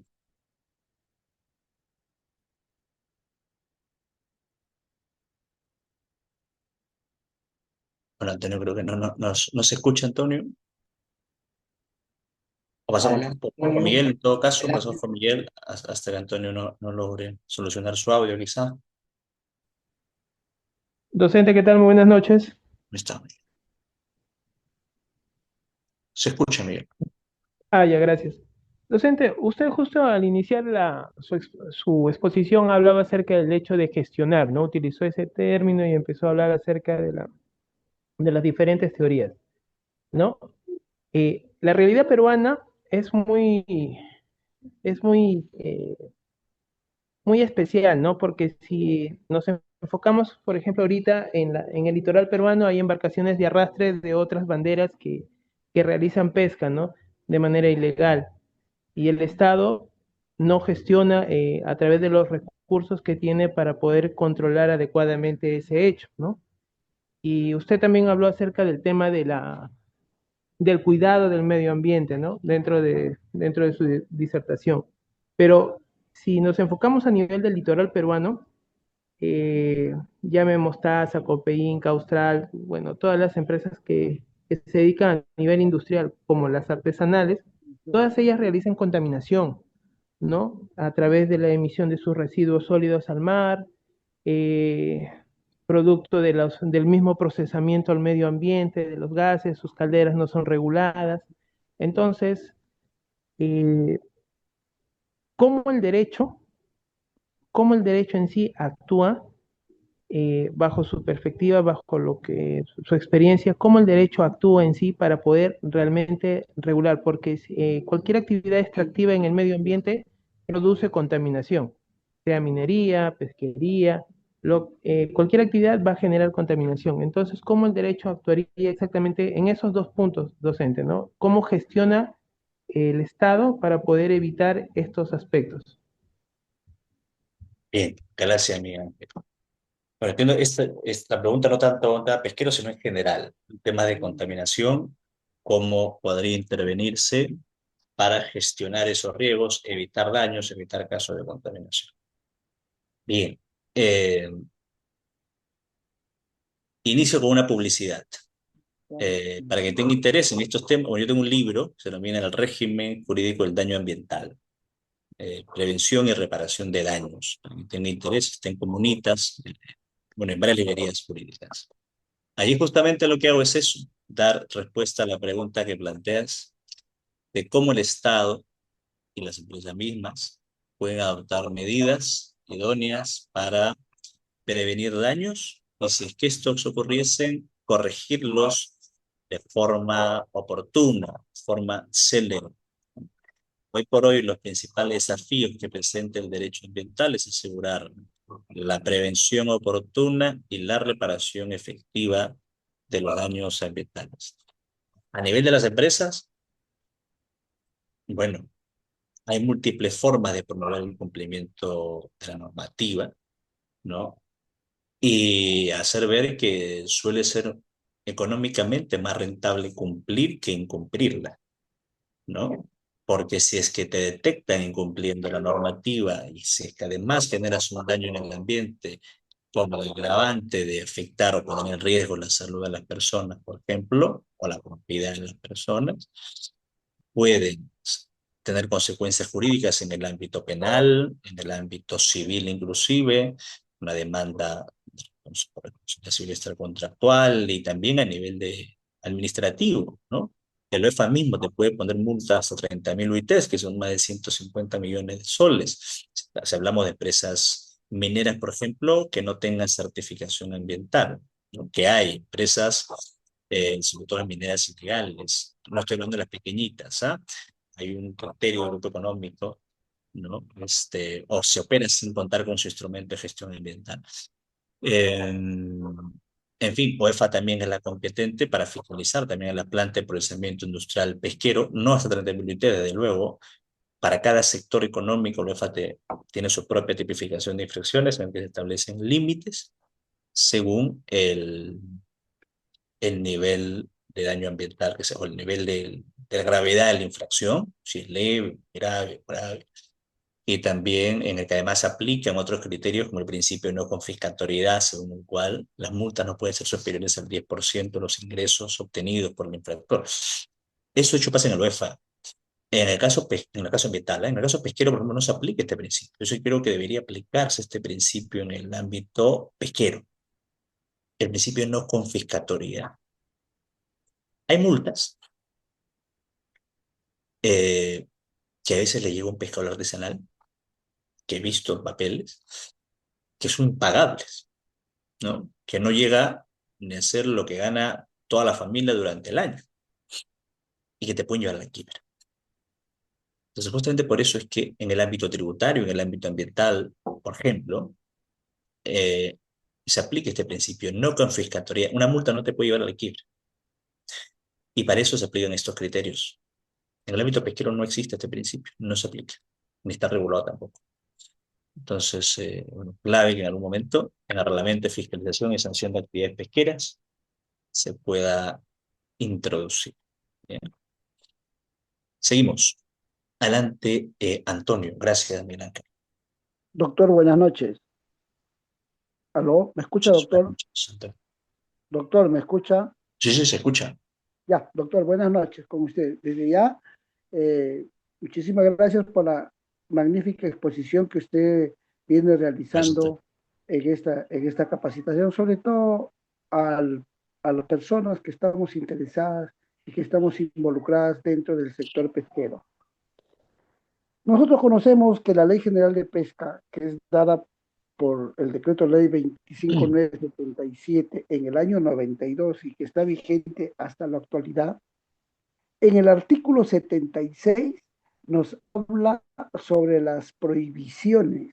Creo que eso ya se conoce, ¿no? En la que en el inciso 1 nos trata sobre las actividades pesqueras sin concesión y sin autorización, que ellos están contraviniendo a las disposiciones que las regulan. En el inciso 3 también está la extraer o procesar recursos biológicos que están declarados en veda. Y asimismo en el inciso 5, que es lo que usted nos ha tratado más específicamente, que es extraer especies hidrobiológicas con métodos ilícitos como son los explosivos. Y algunos otros puntos más que se especifican en este inciso. La pregunta es, ¿estas prohibiciones son reguladas, son controladas por el Ministerio de la Producción y todas las empresas que están ligadas en estos controles? ¿Qué está haciendo, qué viene realizando el Ministerio de la Producción en estos controles minuciosamente y que se vienen dando en todo el litoral? Y la segunda es que el Ministerio de la Producción debe de realizar en una forma constante una capacitación a los pescadores. A pesar de que sí lo hace, los pescadores, no sé si por desconocimiento o por capricho, muchas veces cometen estas infracciones, sobre todo los pescadores artesanales. Y se debería estar haciendo esa capacitación. ¿No cree usted que se podría hacer esto de una forma más ampliada? Estas son mis preguntas, doctor. Desde ya, muchísimas gracias. Gracias, Antonio. Bueno, la Ley de Procedimiento Administrativo General dispone que, además de las fiscalizaciones que pueden concluir con la recomendación de un inicio en procedimiento sancionador si es que se advierten infracciones, también podrían existir fiscalizaciones orientativas, supervisiones orientativas, que tienen un fin educativo. ¿Bien? De hecho, varios sectores lo hacen esto, realizan fiscalizaciones orientativas. El UEFA, por ejemplo, ha aprobado el año pasado un reglamento de supervisión muy interesante, en el que además se aplica para la planta de procesamiento industrial pesquero, en el que se puede realizar supervisiones orientativas, ¿no? El sector pesquero no está regulado ni en la ley, ni en el reglamento, de la Ley General del Ambiente, de la Ley General de Pesca, perdón, ni en el reglamento de fiscalización de actividades pesqueras, esta posibilidad de realizar supervisiones orientativas. Yo lo que creo es que en algún momento, sí,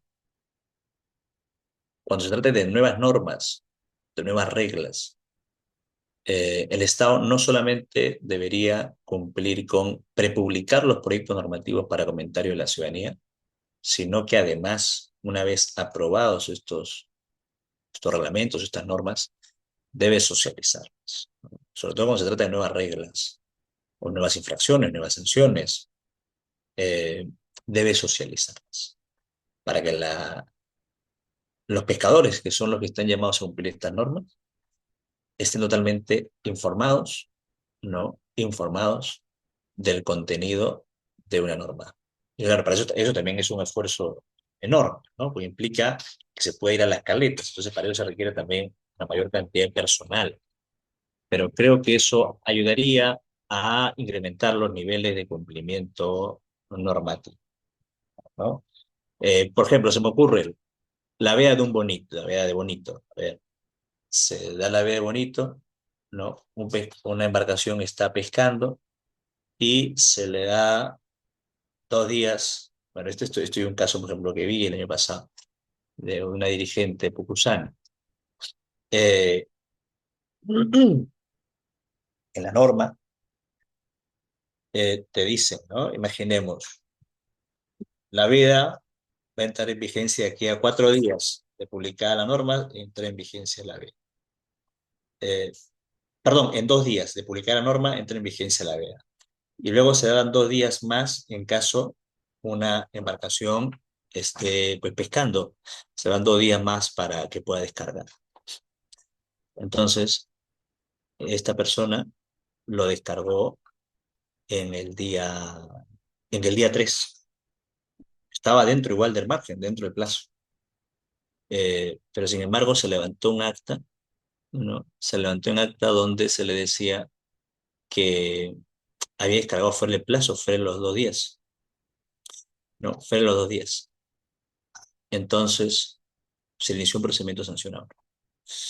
Entonces, dicho esto, no solamente debe capacitarse a los pescadores, sino también a veces a los propios fiscalizadores, ¿no? Cuando se emiten las normas. ¿Por qué? Porque quienes fiscalizan no necesariamente son abogados, son ingenieros, ¿no? Y que no necesariamente tienen una formación. Yo conozco muchísimos ingenieros que tienen una formación jurídica sólida.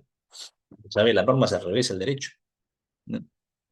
Pero eso no pasa necesariamente con todos los ingenieros, ¿no? Eso depende ya de cada ingeniero porque que quiera conocer aspectos adicionales a su profesión. Entonces, es clave que además de los pescadores, también a los propios fiscalizadores se les capacite cuando se emita una norma, ¿no? Para que haya estandarización, para que haya uniformidad en los criterios cuando se fiscalice. Porque finalmente un pescador es complejo que te pueda rebatir un acta, un informe, un procedimiento sancionador en términos legales, ¿no? Es complejo. Pues para ello tenía que contratar una asesoría especializada que le va a resultar pues costoso si contrata abogados especializados en la materia, ¿no? Entonces, para evitarse eso, es clave que también los propios fiscalizadores se los capaciten en estos aspectos legales, como repito. Bien, y sí, bueno, segundo justamente decía, ¿no? Sí se socializan los proyectos de ley, en efecto. Y ahí es clave, pues, que participe las comunidades pesqueras. Pero ojo, no solamente yo decía cuando se prepubliquen, sino también cuando se aprueben. Cuando se aprueben, es clave también que estas, pues, se difundan. Pero igual es un desafío enorme, ¿no? Porque eso involucra que se tenga que tener mayor personal para esta labor. Bien, vamos con un par de preguntas más. Adelante, Edwin, y luego Alfredo. Y muchas gracias, doctor. Solo una acotación para dos opiniones que han dado los anteriores compañeros. Eh, no nos olvidemos que con el tema de la huevera hay un reto o un desafío nacional en poder llevar adelante a esta pesca, en formalizarla, porque todavía Nada que ni siquiera se ha hecho un estudio científico, por un lado. ¿Y por qué se tiene que hacer esto? Porque prácticamente se está afectando a la otra pesquería, que es ese es el alimento del perico. Entonces, estamos viendo el efecto negativo que hoy en día está teniendo el perico con los volúmenes bajos, porque también hay una extracción de su alimento y es la huevera. Ese es un desafío nacional para poder llevar adelante el aprovechamiento de este recurso, pero que vaya de manera ordenada. Ese es un reto que tienen las bases pesqueras y que creo yo que se debe dar muy pronto, para luego poder pasar como reto internacional, que eso hay que verlo en la CIAC. Cambio de tema. La otra acotación que tenía que hacerle al compañero que anterior opinó sobre los barcos de bandera extranjera que operan, de arrastre que operan dentro de las 200 millas. No existen, señor. Hay que ser muy correctos en estas opiniones. ¿Por qué?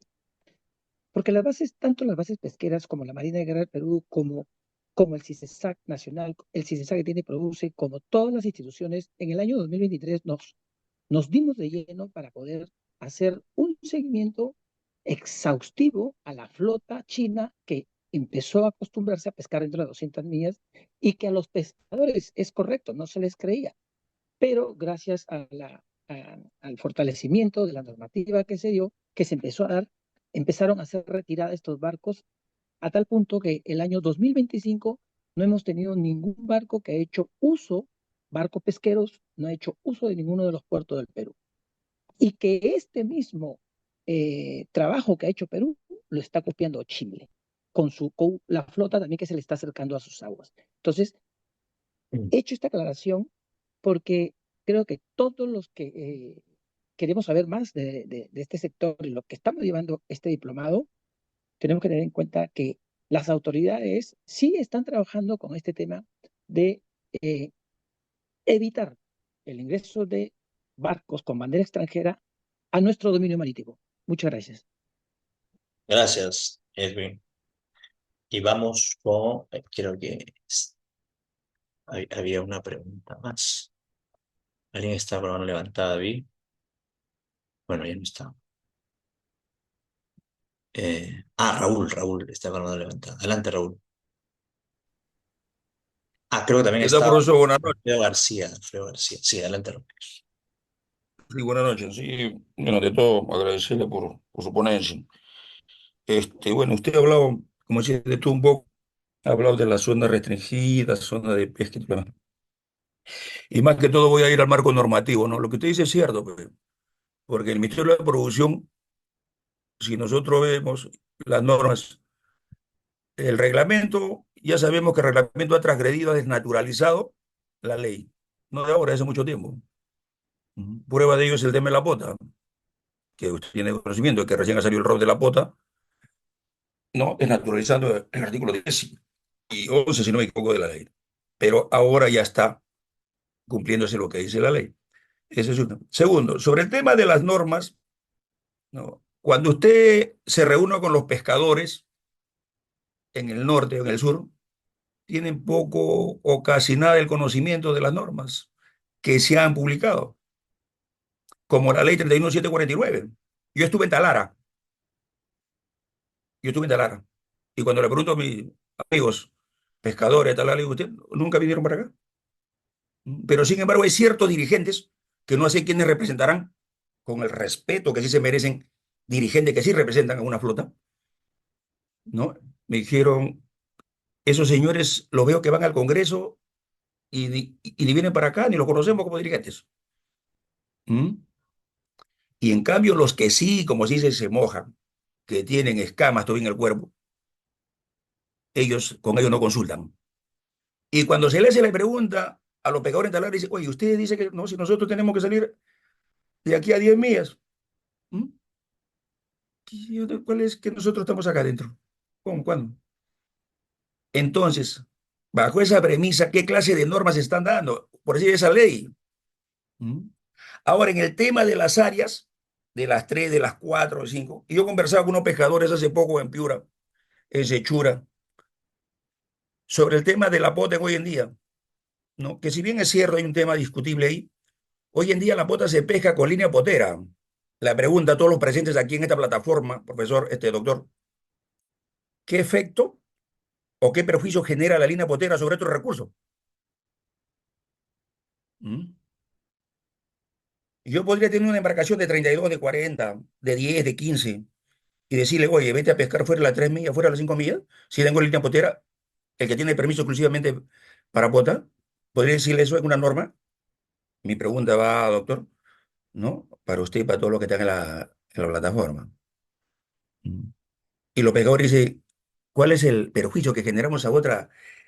Por supuesto que sí podríamos haber generado perjuicio cuando algunos sí lo hacíamos con red de cerco, porque sí se ha estado, como se dice, extrayendo bota con red de cerco, como a veces también la bota no daba con la red de cerco.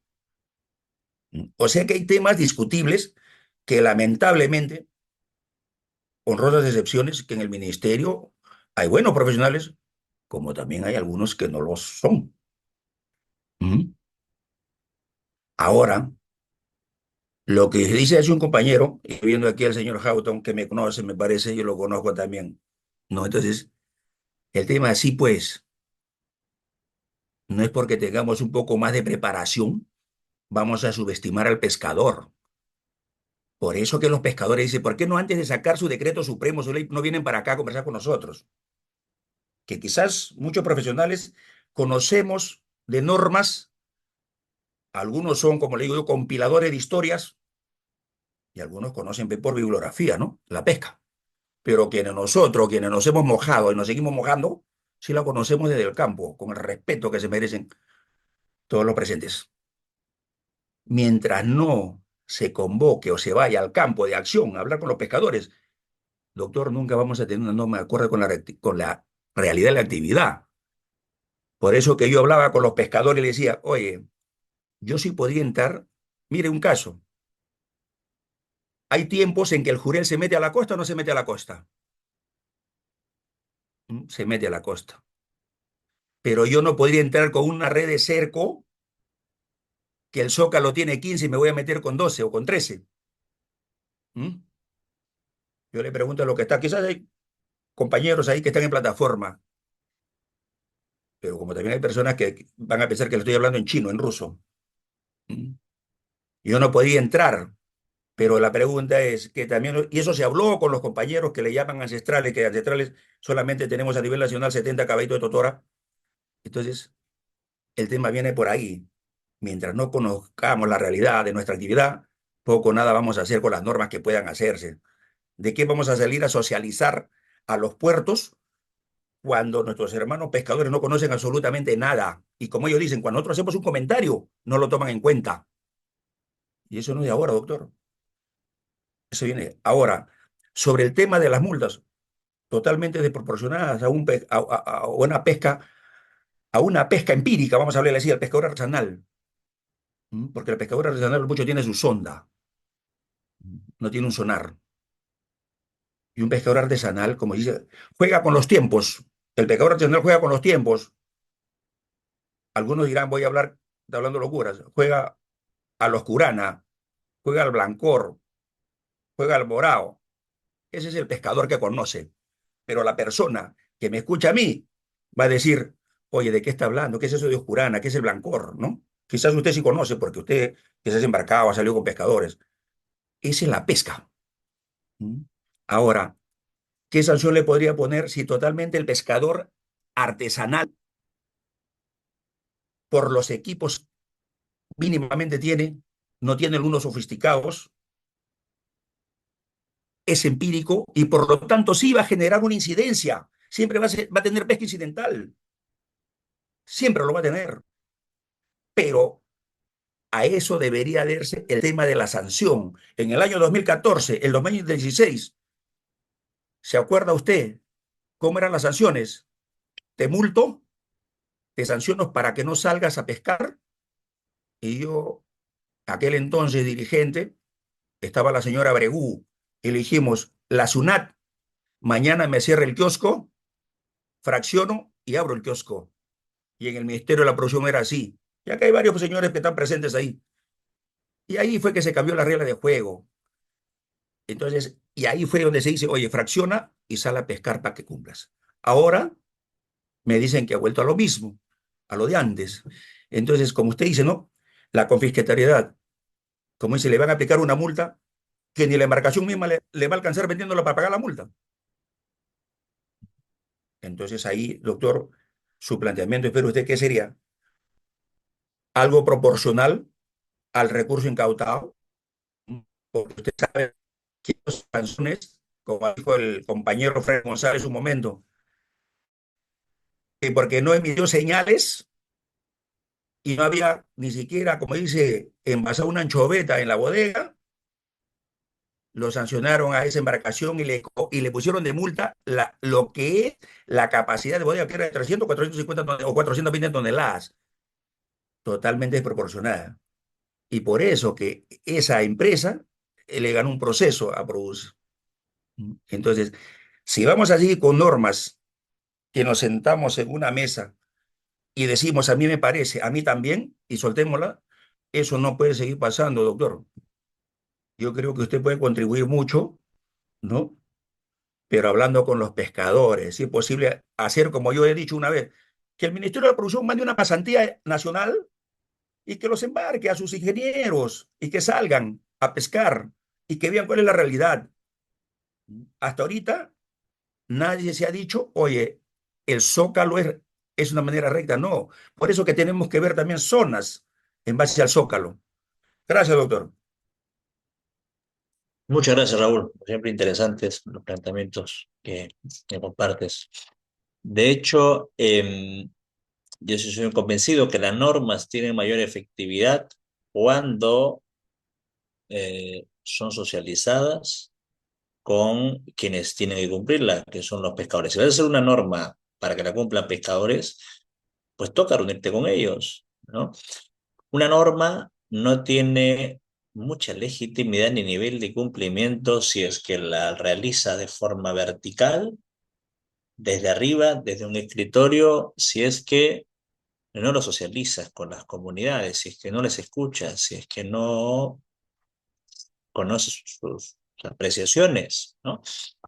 Entonces yo sí creo que siempre es clave que para hacer una norma y esta tenga efectividad, finalmente hay que conversarlas, discutirlas con los principales actores, ¿no? Yo, por ejemplo, en mi caso, bueno, yo trabajo mucho para varias organizaciones, pues que me piden colaborar elaborando proyectos de normas, y lo que siempre yo les planteo es irme primero, como parte del servicio, siempre irme a reunirme con los pescadores, y acá muchos, bueno, veo varios amigos en la reunión con quienes son testigos de eso, ¿no? Yo, cada proyecto normativo que planteo, siempre toca hacerlo primerito, reunirme con los actores, que son quienes más conocen.